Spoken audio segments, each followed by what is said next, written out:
Waheguru Ji Ka Khalsa, Waheguru Ji Ki Fateh.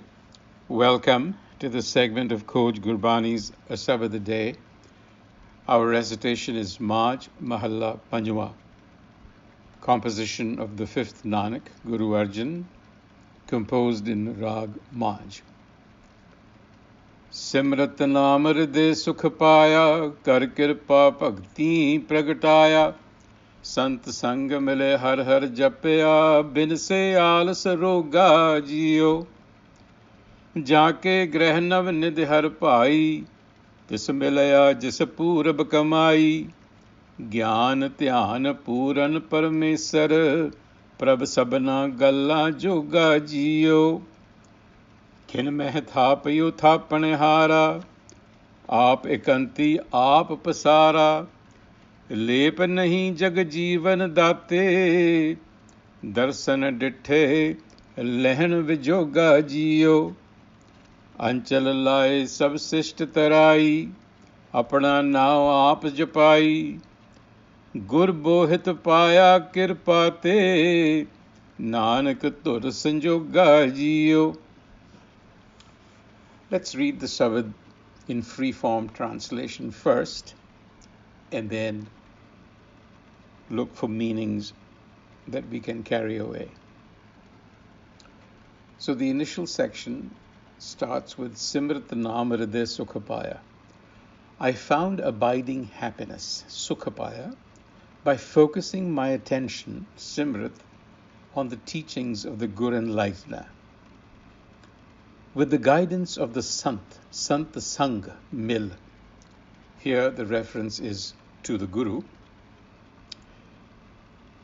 With guidance of the Sant, I absorbed the knowledge of the Har Self, Har Japya, with diligence and dedication, bin se alas rog jiyo. By devotion, bhakti, to the teachings of the benevolent Guru Enlightener, Kar Kirpa, the knowledge of the Self, Naam, was made manifest, pragataya, in the seat of my consciousness, here referred to as a Ridhai, which we commonly translate as heart, but we'll talk about it in a few minutes. And then, Jaake greh navnid har pai, tis milya jis purab kamai, gyan dhyan puran parmesar prabh sabna galla joga jiyo. They who dedicate themselves find in their heart the treasure of this new awareness of the self. So this is Naunid, a new awareness of the self is found. Through attention and concentration on the teachings of the Enlightener, one realizes that the all-doing Supreme Creator, Gyan Dhyan Puran Parmesar, Gyan Dhyan is concentration and attention. We discover that the Supreme Creator, the Puran Parmesar, is also the all-capable Prabh Self within us. Prabh Sabna Galla Joga Jiyo. Sabna Galla Joga, all-capable. Khin meh thap uthapan hara, आप इकंती आप पसारा लेप नहीं जग जीवन दाते दर्शन डिठे लहन विजोगा जियो. When inner knowing happens, darshan ditte, this is knowledge. When inner knowing happens, the realization dawns that the Supreme Self, the life force, Jagjivan Date, is at once the singularity, which is the unmanifest one, the undifferentiated one, as well as the manifest duality or the diversity that we see. Aap ikanti, one. Aap pasara. Pasara literally means the expanse of the universe. So this Supreme Self is simultaneously one, undivided, and dispersed.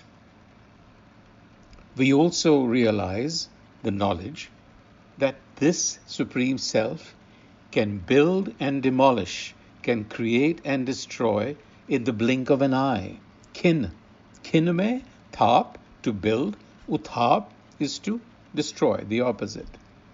That this Supreme Self remains untouched, unaffected, lep nahi, while it's doing all of this. When this knowledge dawns within the seat of consciousness, that is the hirda, then the pangs of separation cease to bother us. Lehen vijoga jiyo. Vijog means separation. This sense of separation is our fundamental existential angst. That is what is the source of all the fears that we harbor within ourselves. But when this knowledge dawns, that fear goes away. Why? Because we recognize that we are no different from our surroundings and the Supreme Self around us. Anchal laye sabsist tarai, apna naam aap japai, gur bohit paya kirpate, nanak tur sanjoga jiyo. The Supreme Self carries its creation. In other words, it supports its creation. Anchal laye sabsist tarai. There is a sense. Anchal really means a wrap that people take around them. Women, chunni is also called an anchal. So creation is wrapped with the Creator, so to speak. So the Supreme Self carries it in its fold, and it reveals itself through its knowledge. Apna now aap japai. In other words, the knowledge of the Creator is within creation. And then Guruji ends by saying, Nanak was connected to this source. Nanak tur sanjoga jiyo, connected. Sanjog. Remember, we talked about lahan vinjog, the pangs of separation, and the realization of being connected. Nanak was connected to the source through the benevolence of the Gur Bohit. Bohit here means ship. So there are two terms here that we should bear in mind. Guruji has used tarai and bohit.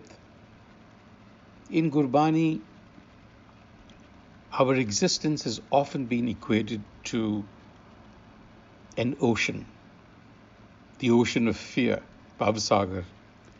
And it is this ocean that we have to cross over. Now, this is symbolic language. The ocean really is the ocean of our own consciousness.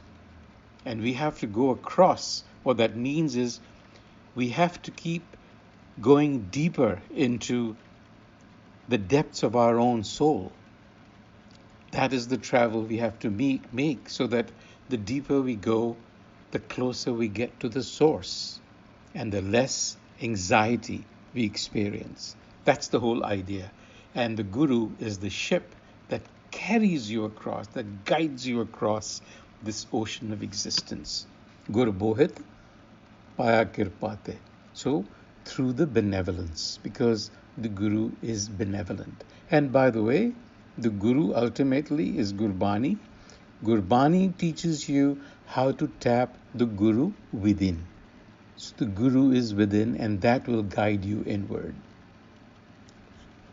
Now, we need to talk a little bit about the terms Sukh and Dukh, because most translations have rendered the term Sukh as happiness or comfort or pleasure.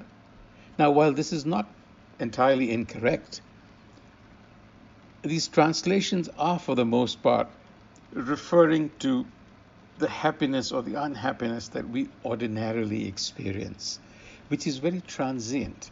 I mean, you get something you like, you're happy. If something's taken away from you that you like, you're not happy.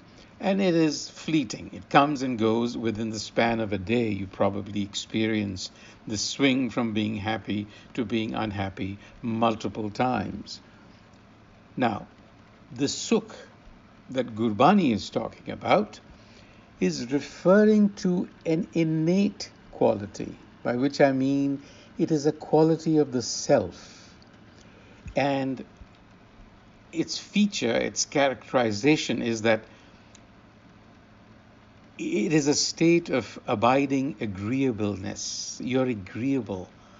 It is a disposition that you have.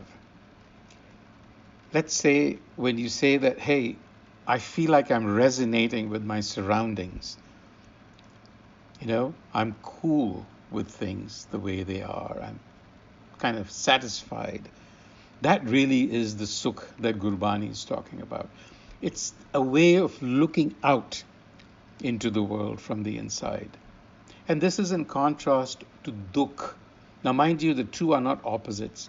They're just two states of the mind. You're in one or the other. Dukh is being disagreeable, finding the world a disagreeable place. I'm not cool with what's happening. So the goal is to be centered in this state of Sukh. Now, if you think about it closely, this is another way of saying to be in Hukum. Because to be in Hukum is to be in Sukh, or to be in harmony with the world around us. So we have to be careful in how we use the symbolic language of Gurbani, because it's using everyday language, but it's packed with meaning and nuance that escapes us plenty of times. Because if you read it as Sukh and Dukh, then just think about it. I mean, is the Guru really seeking after something that is fleeting? No. They're teaching us a way of living, to adopt a certain posture towards life. So to be centered in this kind of Sukh requires the awakening of the heart, the Ridhai. Here's another term that we need to be careful about. We are not speaking of the heart as the organ, the heart, but in spiritual traditions, the heart symbolizes the core of one's being, the seat of consciousness within. This is that inner knowing, the inner I. In fact,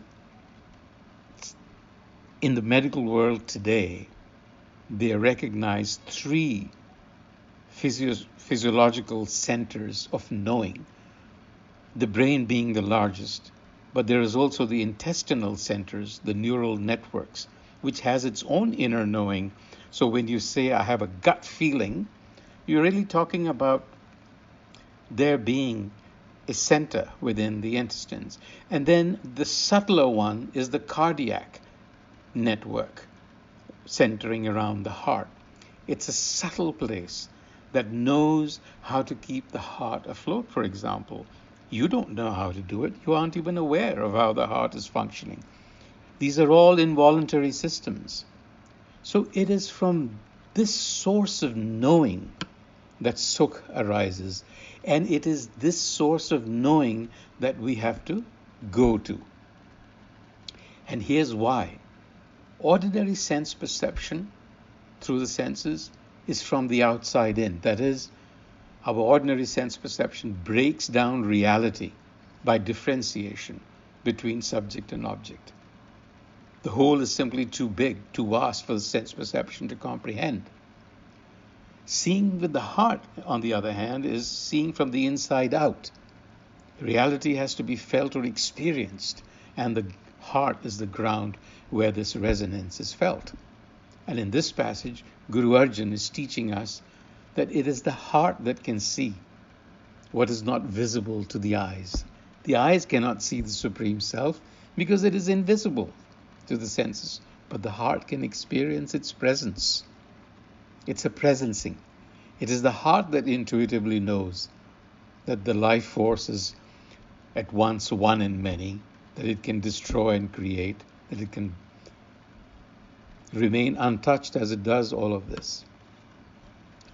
Now, this knowledge cannot be verified because it's not empirical knowledge, but it can be experienced and felt. Binse alas roga jio can also be read to mean that when a state of sukh is achieved, the body-mind feels light and fluid as opposed to heavy and indolent. Stupor. When you're not motivated, you just feel lazy. So in other words, when you have sukh, you feel motivated, you feel charged up, you feel like you want to get things done. And of course, to awaken the heart requires devotion and dedication to the teachings of the Gur Enlightener, Gurbani. The takeaway is, look, the universe is woven into its very fabric is its knowledge, and we emerge out from the universe. So it stands to reason that that knowledge is available to us. We are indeed that knowledge. So it is our obligation to discover ourselves. On that note, until the next time, Waheguru Ji Ka Khalsa, Waheguru Ji Ki Fateh.